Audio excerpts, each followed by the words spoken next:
Hello everyone, welcome back to my channel. మేము ఇవాళ పప్పు చెక్కలు చేసాము.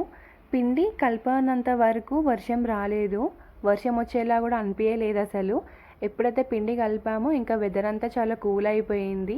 ఇంకా అప్పుడు చేసేది ఏం లేక అలానే కంటిన్యూ చేద్దాము, చూద్దాంలే వస్తుందో రాదో అనుకున్నాము. జస్ట్ ఇవాళ ఇప్పుడు అంతా పెద్దగా వర్షాలు ఏం పడట్లేదు కదా, చిన్న చిన్న చినుకులే వస్తున్నాయి కదా అనుకొని స్టార్ట్ చేసాము. అలానే ముందుగా అసలు లాస్ట్ వరకు చెక్కలు ఎలా వచ్చాయో చూద్దాము. ఫస్ట్ అయితే మనం ఈ వీడియోలో ప్రాసెస్ చూద్దాము.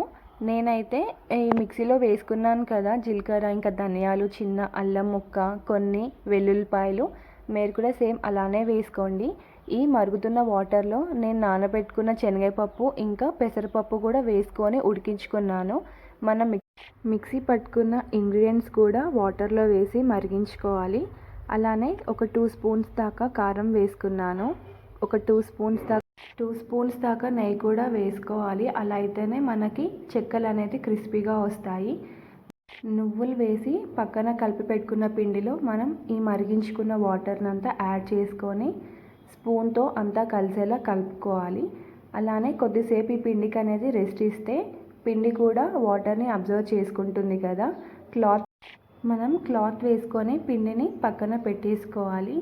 అలానే పిండి అంతా చల్లారిన తర్వాత చేత్తో అంతా కలిసేలా కలుపుకొని మనము చెక్కల్ని ప్రెస్ చేసుకొని ఆయిల్లో ఫ్రై చేసుకోవాలి. అంతే.